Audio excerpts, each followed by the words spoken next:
us. But before we get to our great one, ladies and gentlemen, I'd like for you to subscribe to the Carolina Conversation on your podcast platform. And in the comments, please give me comments that'll be productive to me growing in this profession. And don't just talk about, oh, I like this, I like this. Give me some constructive criticism. I like constructive criticism. Your friends tell you what you need to hear, not what you want to hear.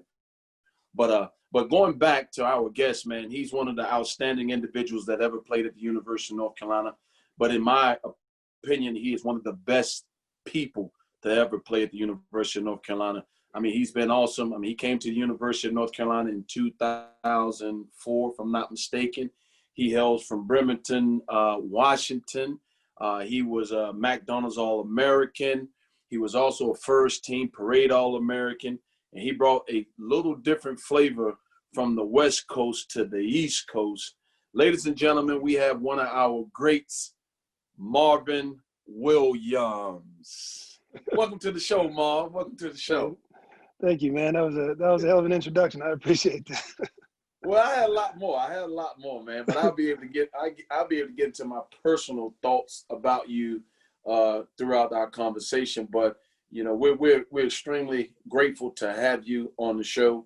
You know, like I've always told you, I've always held you in high regard because of the man that, you know, I met you as a young man. You was a young man at that time. Yeah. Now you're a man, but, you know, just the representation that you had for yourself, for your family, and you've always represented the institution well, man. But, you know, so how are you doing, man? How are you doing? I'm doing well, man. I appreciate it. Obviously, I appreciate you thinking and having me on here. It's always great to, one, get the chance to talk to you, but two, get a chance to talk to any Carolina fan. So, but I'm doing well. You know, obviously, I'm recently retired and I got a lot of free time on my hands. So, I'm just trying to figure out ways to kind of fill that free time. I still train every day. Obviously, I'm still in the weight room, still on the treadmill. I haven't been back in the gym yet, surprisingly. Really? I'm kind of getting the urge to kind of get some shots up a little bit, but I'm not ready to play like one-on-one or anything yet. Not yet. I know. I mean, you know, selfishly speaking, listening to you, and I'm looking at a lot of these teams that need a lot of help. I know you decided to retire, but seems like you keep yourself in that form, fit shape, you know, just in case somebody happens to call. You know, do you think, you know, I know you have to have that conversation with some other people, but do you think that there could be a possibility once you get a little stagnant and, you know, because that skill you have, man, is very, very useful in today's game for sure. Shema, I'll be honest with you. So when I got done playing basketball, you know, my daughter, you know, she's 5 years old. She was so happy that I was home. Right. You know, so obviously, like you said, I'm still kind of staying in shape, still kind of staying on the treadmill. And I think my lady kind of knows in the back of her mind, you know, stuff happens. Yeah. But I was talking to my daughter one day and I was like, hey, how would you feel if daddy went back to play basketball? And she just started shaking her head like this and her eyes just welled up. And I was like, what's wrong? She was like, if you play basketball again, you're just going to be gone all the time. And at that point, like, I kind of looked at my lady and I was like, nah, I'm done with basketball. Like, I'm done. It was for me, the decision to stop playing basketball was 100% about my family. You know, we'll always love the game. We always think we can play the game. And I'm only 34. You know, I still got a few good years left in me. But, you know, for me, the biggest thing is being a father. You know, when I became a father, my father told me the number one thing that I have to do in this world is to be a father. Mm-hmm. So the number one thing that I'm trying to do every day is just try to be there for my kids. So when she said that basketball is done, I feel like basketball is done. Yeah. I can understand that because from one Williams to the other, that's the same reason I decided to retire. Yes, sir. Yes, sir. Yes, sir. Yes, sir. So I can most definitely understand that. But let's take it back in time. Let's go back to 2003, 2004. You know, one of the most heralded young players out there in America, could have gone anywhere. What made you make the choice to attend the University of North Carolina? Man, there was a ton of reasons, honestly.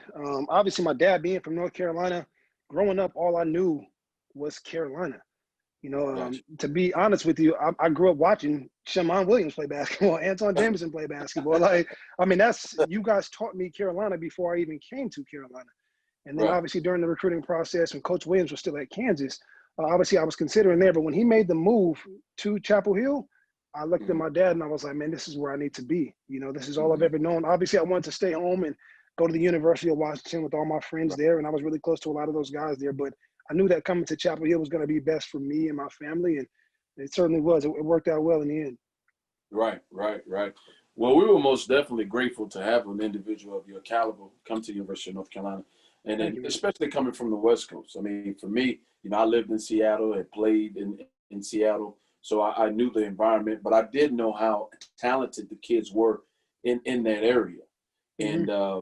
and to hear that you chose to come to the University of North Carolina, not knowing that your father was from North Carolina, and so on and so forth. I thought that, I said that took a lot, because you don't find many kids coming from the West Coast all the way over to the East Coast. So it to me personally, it said something about you.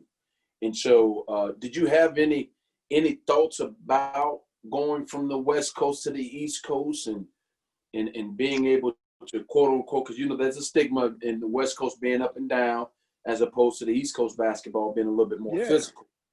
Did you have any apprehensions about that? No, I felt like, growing up in high school, obviously I felt like I could play with anybody, anywhere.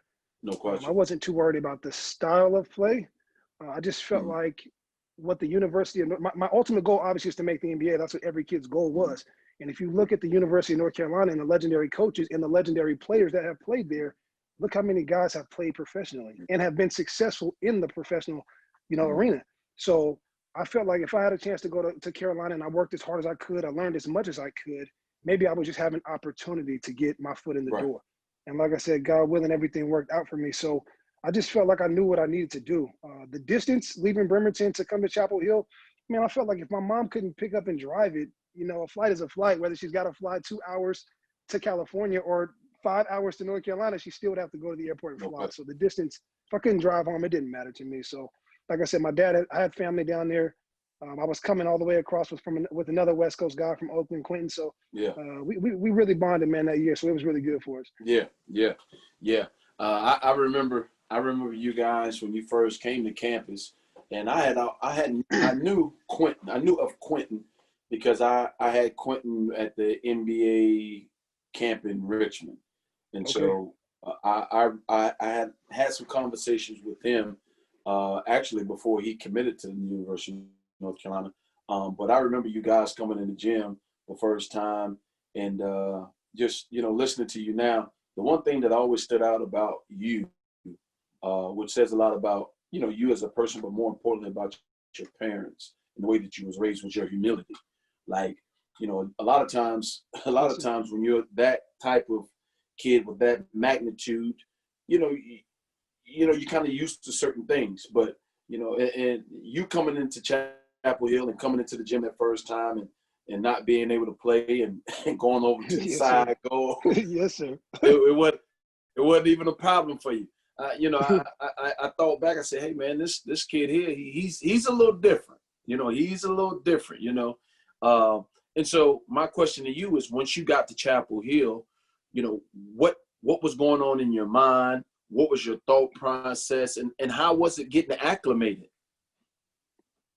I think for me, I was so blessed. Man, I tell people all the time, one, the upperclassmen that I had, when as a freshman coming into, those dudes from, obviously Sean May and I are really close, Raymond Felton, Jawad Williams, Jackie Manuel, Melvis. Those dudes, Dave Noel, like, I could not be more thankful for those dudes, because how sometimes it is when a freshman comes to campus. You know what I mean? Like, sometimes people can make things real difficult, but those dudes, man, from day one, they were so great to us, man. They were so good to us, making sure that we were good, not only in the gym and on the court, but off the court. They knew we came from the West Coast. That's a far ways away. They always made sure we didn't need anything, and we made sure everything was going well with our schooling. But not only that was, you guys, when you walk into a gym and you see Shaman and you see Vince and you see Twan, and you see Brendan Haywood and you see Rasheed Wallace, These guys are playing, they're coming back every single summer playing pickup. If Shaman tells you to go shoot in the side basket, you go shoot in the side basket. There's nothing to be, you understand what I'm saying? Like, that's what we were told to do. I was like, man, it's just, I was done here. When dudes like that are coming back and playing, you waited your turn. And that's exactly what we did. So it's just something, it was something that was never questioned. You know what I mean? We felt like that's how things are done here. That's how legends are made here. And that's what we were going to do. We felt like you guys had to probably do the same thing as us. You know what I Oh, mean? no. So it was nothing that we never questioned ever. Right. Right. The one thing that I did like, that I do remember a lot from you going into that freshman year was even when you would be on the side goals, you would still be working. Like, Yes, sir. like even when we got to the end, be like, come on, we're going to let such and such play. Y'all going to play now. You would already be like in a full sweat. You know what I Yes, mean? sir. Like you would be working on, you'd be working on you. And so when you did get an opportunity to play, when you did begin to play, you begin to stand out a little bit. As a young freshman, you were standing out, and but you weren't. It wasn't like you were selfish. It was like your talent was showing and your ability was showing, but you were willing, willing to just do what you needed to do or play your role, which Yes, sir. which eventually ended up being extremely significant in that national championship run for you guys. And so leading up into that freshman year, because you were playing good basketball, that's the truth. You were playing good basketball. And so when you talk about having those guys, the Jackie Manuels, the Melvins, the Jawads, the Shawns, and the McCants, and all the Rain Feltons, go on and on. Mm-hmm. How was it to have that conversation, or know that you were possibly going to be coming off the bench? How was that conversation that you have with Coach Williams, or was there ever a conversation? Or, can you give us a little insight to that? Honestly, Shimon, there was no conversation. I will be 100% honest with you. Coach Williams, out of my entire recruiting process, he was the only coach that did not promise me anything. And Right. I appreciated that. My Right. father and my mother have always taught me to earn everything that you get. You have to work as hard as you can. So I appreciate when he came to Bremerton, he told me that if I worked as hard as I could, I would have an opportunity to play. And I was fine with it. I can live with that. You know what I mean? Right. If somebody tells me that I'm going to work hard, because I know how hard I work, you understand? So it didn't matter to me. So I appreciated that. And not starting, playing, not playing, I just wanted a chance to play. And if I had to come off the bench, I had no problems coming off the bench. I played 20, 25 minutes a game. I felt like I tried to contribute when I could. And it worked out for us. Our team was really, really good, man. We were really talented. Mm-hmm. I don't think we were as good as we were if the seniors that we had didn't go through what they went through throughout their career. The juniors that we had, if they weren't so talented and went through what they went through throughout their career. So I'm telling you, man, I was the most blessed person on that team, man, because I had an opportunity to learn so much from so many different guys. Not only the guys on my team, but again, the guys that were coming back every single summer to play and work out. Right, right. Now, we always talk about the transformation of the athlete and being able to come into this atmosphere and play basketball. How was the transformation coming to campus and socially and going to class? Coming on campus, being that, the Marvin Williams, the campus. How was that like? First of all, I mean, you've lived in both. Obviously, being from the South, being from South Carolina, the South and the Northwest are two completely different places. Right. So, man, when I first got down there, I'm like, man, like I'm kind of slow motion, but I'm like, these people are slow motion. Like everybody just takes their time with anything. The kindness, I think, is what got me. Like Southern hospitality. That's very real. You hear about it. I feel like it's very, very real. Back home, you walking down the street, people don't really speak if they don't really know you like that. Right. But I feel like in the South, like everyone speaks to everyone. You know what I mean? And it's really cool, man. It was really refreshing, and I really appreciated it, honestly. But when I first got to campus, you get a couple of highs or whatever. But when that season started, like after late night, I felt like that's when things really became different. I feel like definitely after late night. Right. Now playing your freshman year there and playing against some of the competition that you were playing against, which, you had played against some great competition in high school, but now in this environment, was there anything that stood out to you that was more difficult than you probably anticipated? Or was there anything that you thought that was going to be difficult ended up being easier than what you anticipated? Nothing was easier. I won't say that. I think the biggest thing for me, you got to remember, when I first got to school, I was 17. I was still a boy. So I think just the physical strength of not only my teammates, but you guys. And I mean, you was like a point guard. We're still like pushing me around, like, I think the Yeah. physical strength of like, okay, I'm really like this. There's like a level, and then there's another level. So I got a Right. long way to go. So I remember lifting. I was lifting twice a day at one point. I Mhm. told Jonas, our strength coach, I need to get stronger.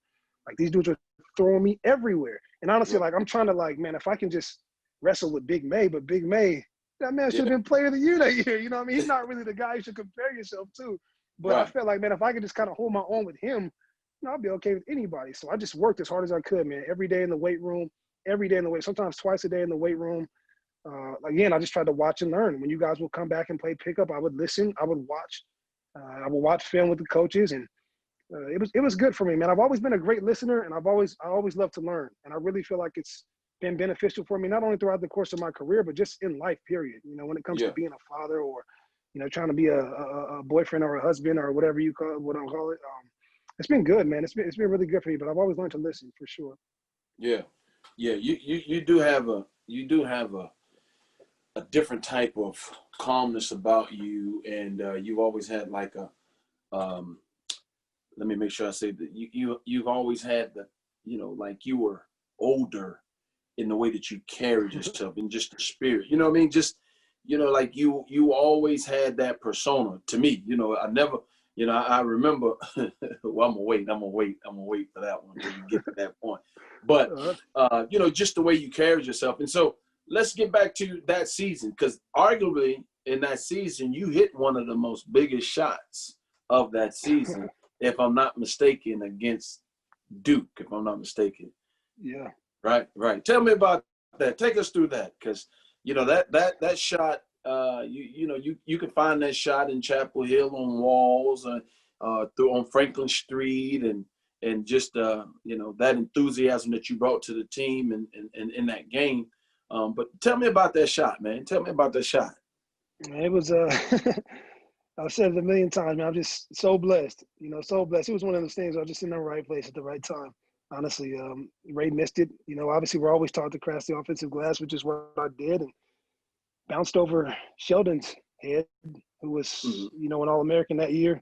One of the Mm-hmm. best rebounders in the country. So you get an opportunity to shoot it. I got it, shot it. I didn't even realize I got fouled. I just felt like I Right. had a clean look at it, so I went back up, and thankfully I was able to make the shot and convert the free throw on top of that. So No question. again, man, I'm just so blessed, man. Just right Well, place at the right time.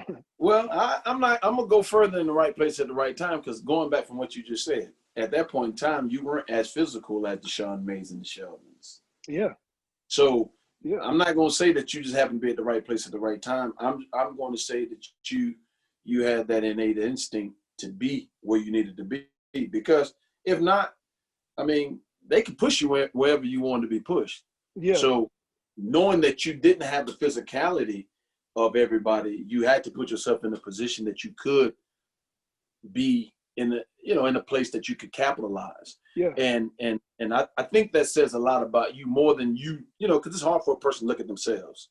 Mm-hmm. You know what I mean? That you can look at everybody else, but looking at your, from the outside looking in, it was like, even when we played, and even as I watch you today, it's like you're never in the wrong place. You know what I mean? I think one thing that stood out to me about you as a young man, which it continues to go with you as a man.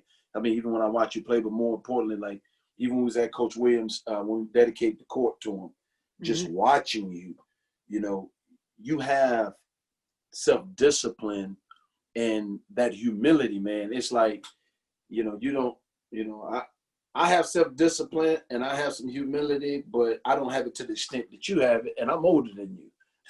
You dig what I'm saying? It's funny. It's funny you say that, but I don't get that if I don't see you do it.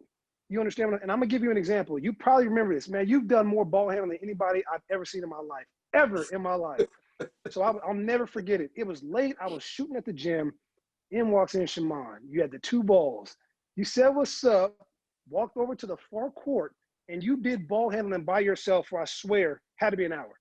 Had to be an hour. And you say like things like you don't have self-discipline, but when I'm watching, I'm like, man, this dude's been in the league 12 years. You know what I mean? It's almost midnight. He's still in here by himself. Probably got to get up with his kids in the morning. He's going to be back tomorrow afternoon to play with us, shoot with us. You get what I'm saying? So like when you talk about self-discipline, I don't get those habits if I don't see those habits. And like I said, you was a 12-year veteran at this point. So I'm like, man, if he's working this hard now, I got a lot of work to do. Yeah. Well, yeah, like you said, I never looked at it like that, and I appreciate it. But Nah, that's you the know, truth, man. That's the truth. it takes one. It takes, but it still takes wisdom to follow, because Very you true. weren't the only person that saw that, but everybody didn't do that. You know what I mean? Very true. Yes, sir. And you know, the one thing that like I said, I've always appreciated about you is just the person. You know what I mean? The basketball play is phenomenal, but the person is even greater. And, you know, that's why, you know, for me, it was important for people, you know, for me to have you on the podcast, because I don't think people, well, they don't get to talk to you as much as, you know, I talk to you, see you, but they don't know the person, like how outstanding of a person you are. You know what I mean? Like I tell it, you know, when you start ranking like the people in Chapel Hill, man, it's like you number 1 and 2. You know what I mean? Like, you know, everybody loves Marvin. You know what I mean? I Like, appreciate that. like, you know, could nobody do anything wrong to Marvin? You know what I mean? That just, you know, that's just how, especially us old, that's how we feel. Like, yeah, Marvin's that guy, man. He's just that person. And so, you know, how did it feel for you, still in that freshman year, having an opportunity to play for a national championship? Man, let's see. I've had 2 kids. Those are probably the longest days of my life. That national championship day was the longest day of my life. I'm talking about, like, the game was never gonna come. Like, we're sitting in the hotel after shoot around. Sean had his dad's national championship game on, so he puts his dad's game on. We watch his dad's game, which was probably a bad idea because at that point we hyped, but we still got like 5 hours before you even leave. Right. So, man, we just kind of sat around the hotel, and you know, at one point I turned my phone off. You know, the jitters were crazy. You know, I just wanted to get the game started. You know, obviously. So once we get to the gym and start warming up and get out there, you felt good, you felt comfortable. But you know, we played a hell of a team, man. Illinois was number 1 all year long. You know, we came in preseason number 1, lose the first game of the year. They became number 1 and stayed there for the entire season. I think they lost to like Ohio State late, and like maybe the Big Ten tournament or something. But that was a game that we felt like we wanted because they had been number 1 all year, and we finally had an opportunity to play them. And guys played, man, incredibly well, man. It was a moment. It was definitely an experience I'll never forget, man. I'll never forget it. Yeah, man.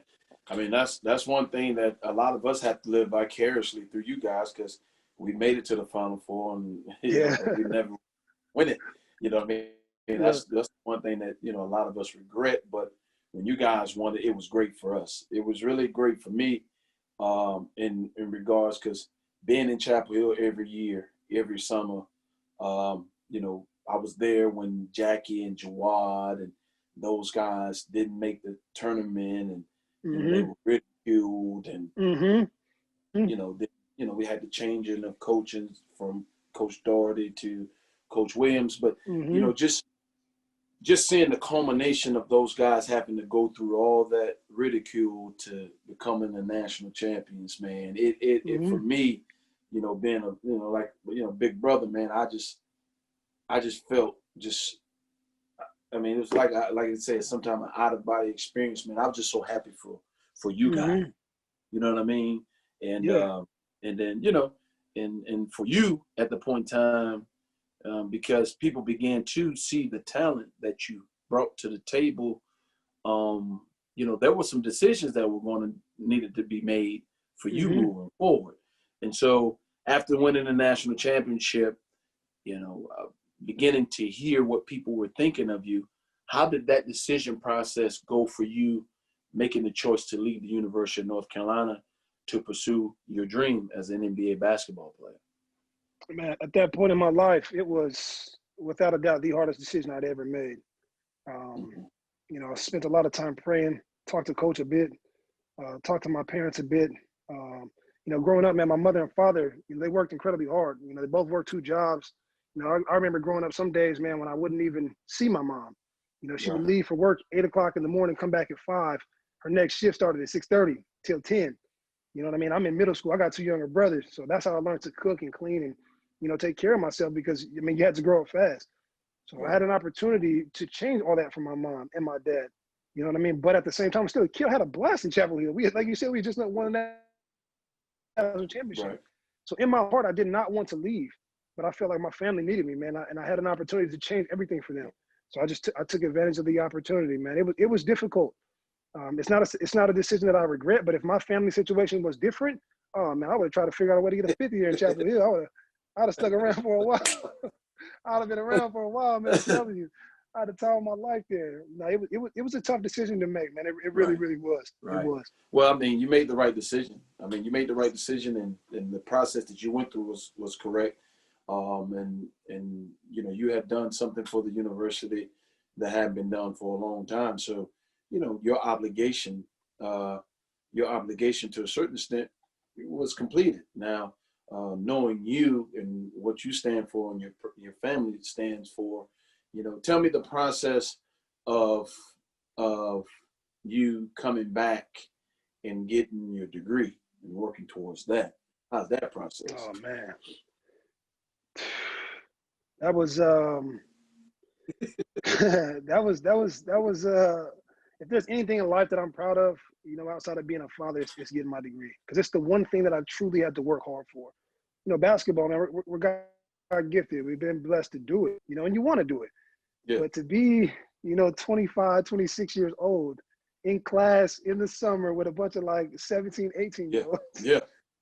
You know, it became difficult. The first couple of years it was fun because my classmates were still Right. there.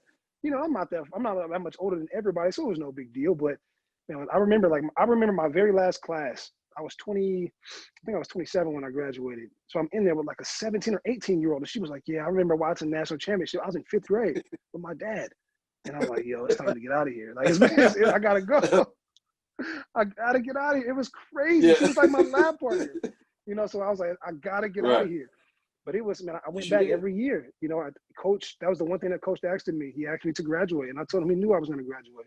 You know, my folks always taught me, you start something, you finish something. They never had to tell me to go back. I knew I was going to go back. I never stopped going. You know, I was in class that next fall. I was online that next fall. So it took a while. It was not as hard as I thought it was going to be. Right. But it took a lot of work, man. It took a lot of work. But I encourage youngins all the time. There's so many one and dones now out there, not even from our school, you know, just from all over. You know, as young Black men, it's good to be educated, man. It's great to have that piece of paper. Yeah. So I encourage them all the time, man. Get with your counselors, get with whoever you got to get with, because people will help you graduate, and they pay for it now. I think it gets paid for. I was paying out of pocket on top of that. I was paying my own money. So, and I was paying out-of-state tuition. So they paying for it now. Man, there's no excuse for a youngin to not have a degree, man. Go get it, man. Go get it. There's plenty of time. Coach Winston about that. We got to get that reimbursement, man. We got to. Oh yeah, I would love that right now. I would love all that right now. All of that reimbursement. I mean, but you know, I think that's, you know, that was one thing that I really, really appreciated about you, because I was there in the summertime too. So seeing you come back was interesting. I mean, not interesting, but you know, like I said, I was always watching you. You know, watching. And so seeing you come back, man, I also saw the growth in you, because where you were in high school, you know, when you were in first year, you know, I would play against you. And so then having the opportunity to play with you. And so a lot of times, like you said before, we out there playing, you know, it might be me talking or saying something. And I remember, I don't know what happened, because you weren't one to say much. And I don't know what happened. We were sitting down, I think, in between a game, and you said something to the effect of, like, man, we got, I think they may have beat us. They may have beat us or something. And you said something like, man, we ain't gonna let this happen, man. Like, man, we gotta play. And I kind of looked at you, I said, how about that? He talking now.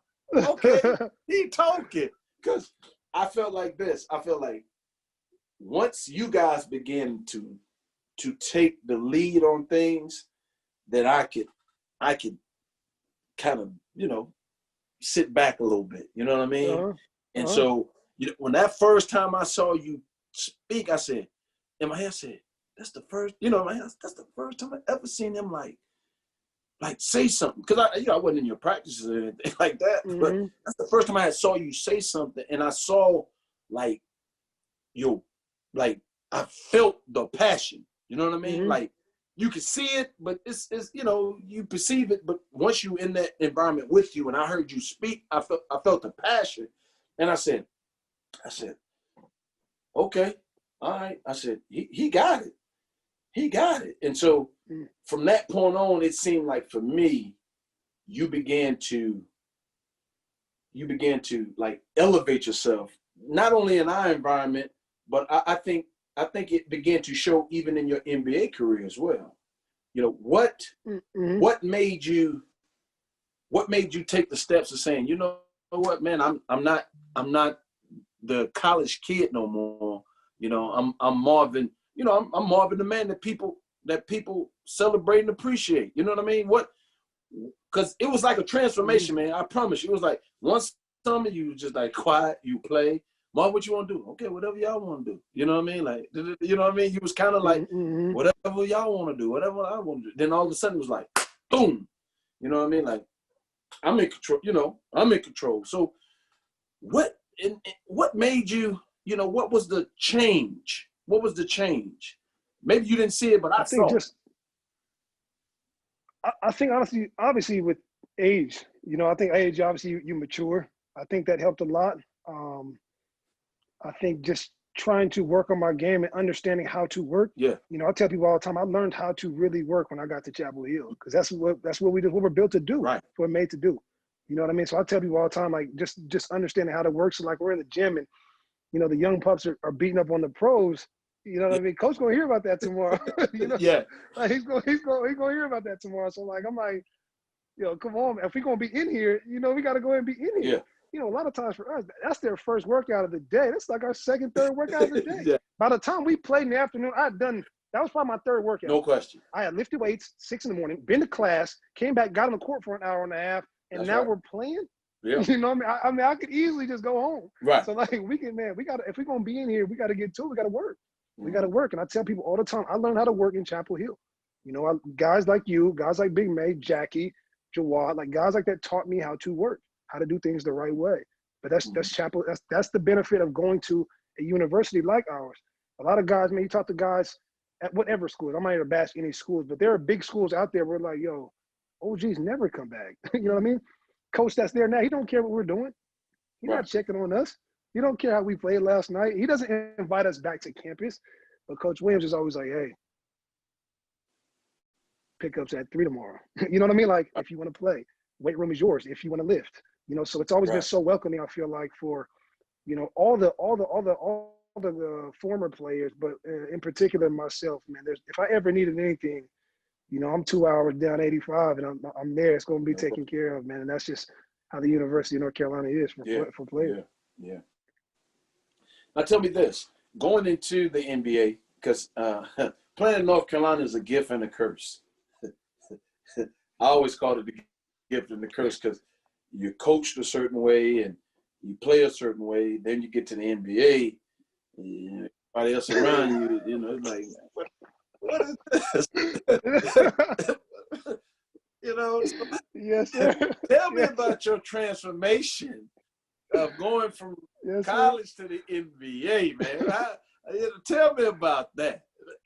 Man, it was a learning experience for me, no doubt. You know, we did have many conversations summer after summer that I'm thankful for.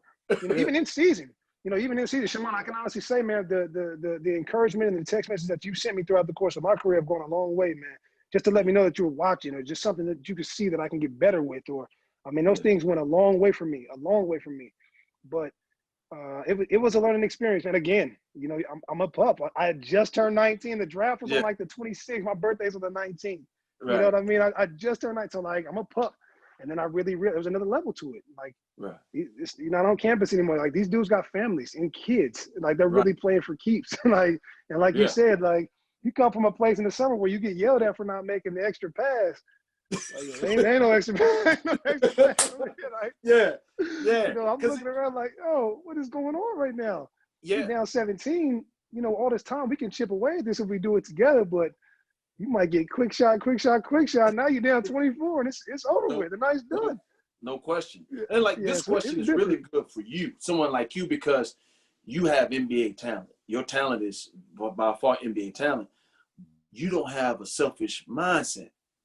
And so Mm-hmm. a person that's considerate of others, and especially coming from North Carolina, like you said, now you go into an environment, you thinking it's about, okay, well, what can I do to help the team win? You know what I mean? Like, trying to do it with, and then everybody else like, nah, I got to get these buckets for this incentive or whatever. So yeah, yes, sir. It's good to hear that it didn't disappoint you as much, because No, it was. It was. I don't want to say it didn't disappoint me. I won't say that, 'cause I think my dad would say differently. Yeah. It was tough, man. I mean, you truly understand the business of basketball. You know what I mean? Like, it's about, everybody's not living in the dorms no more. Everybody ain't walking to class. Like, Shamon's making $25 million, and I'm just on this 10 day. I'm trying to hang on. What can I do to impress? You know what I mean? Like, you truly understand the business of basketball. And don't get me wrong, like, basketball is what we do, it's what we love, but it's a different month. When you start getting paid for it, it's a different animal now. It's a different animal now, without a doubt. Without a doubt. Yeah. Without a doubt. Yeah. It was obviously you play on teams. I've been blessed. Like, I've been really blessed to play with some good dudes throughout the course of my career. But as I got older, and this last few months that I have in Milwaukee, that was really cool to play with guys that are, my age.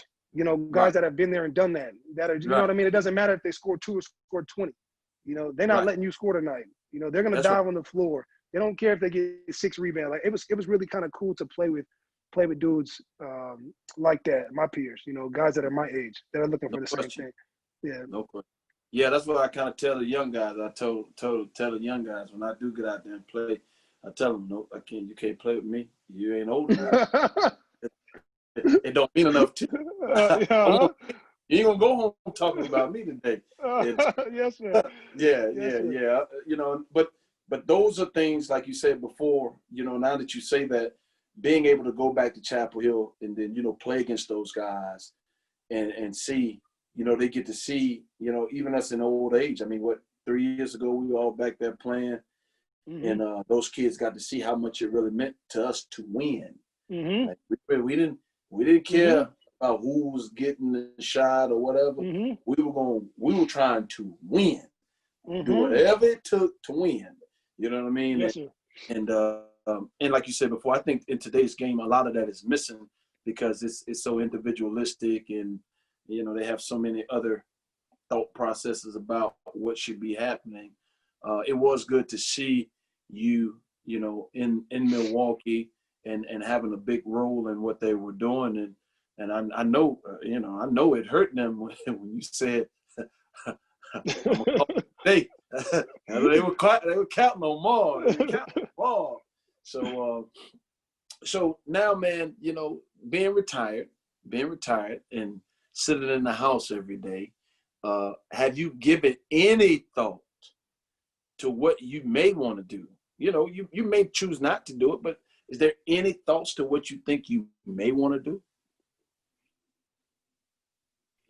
Yeah, there's a ton. With the league office, maybe like 4 or 5 years ago. It was a while ago, probably like 4 or 5 years ago. But I did a week-long internship. And let me tell you what, going from practicing from like 11 to 2 and your day is done, to like really getting up at like 7 and being in the office from like 8 to 5, 8. I'm like, yo, what are we getting out of here?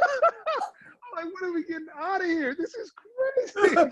It was such a wake-up call.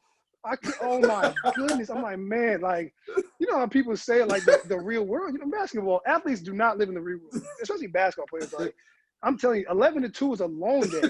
You know how it is. There'll be some days you come in there, just get up 30 minutes of shots, and go home. Right. But I was in there, I'm like, oh my God, we got to get out of here. Like, so it was such a great experience for me, though, man. I was so happy I did it. I had a chance to meet so many great people, so many people that have been so helpful, in this process of going from player to retired player. And I want to get back up there, man, and kind of work with those cats in the international basketball department. Obviously traveling the world and teaching young kids the game. Yeah. They're going to so many different countries now. They're trying to grow, the game of basketball. And I think it's awesome, man. So to be a part of something like that is what I really want to do. Yeah.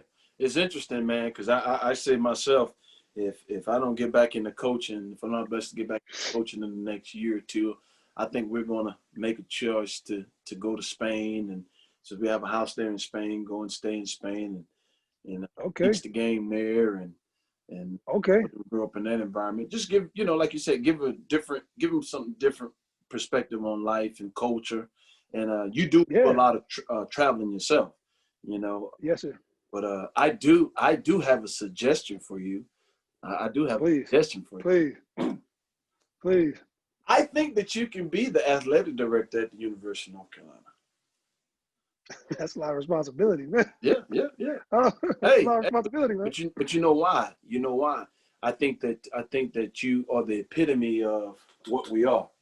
You know what I mean? Like, and that's nothing against anybody else, but for you, like you and Coach Smith, like Coach Smith would have, he would have loved you, man. You'd have been Marvin Williams Smith. You know what I mean? Just what you bring to the table as a person. You know what I mean? You know, like I said before, your athletic attributes are awesome and everything that you've done. But I think that, you know, the way that you handle yourself, your temperament, your humility, I think that you could, you know, nothing against Bubba and nothing against the other guys, but I think that you could be an intricate part in our institution moving forward in a lot of different ways. Mm-hmm. You know what I mean? Especially being a former athlete, because you understand both worlds. And so I think that there could be a place for you. You know what I mean? You know, associate athletic director, working with some of, you know, our young greats. But I think, you know, because here it is, I'm older than you, and you've always, you know, to a certain extent followed me. You know what I mean? Mm-hmm. But I'm telling you, at 45, I would follow you. You know what I'm saying? If I had to trust myself with somebody, you would be that individual that I would, you know, Marvin would say, do it. You know, a lot of other people out here. I appreciate that. They're my brothers. I love them. I appreciate that. Well, wait a minute. If you say, you know, Marvin say, hey, let's do, okay, all right. I can follow you. You know what I mean? And I appreciate that. You start getting older. You understand that, you know, you have your place, but there's also a place for young people to lead. And for me, I'm not gonna follow anybody. I work too hard to be who I am and where I am, and for people to entrust themselves with me.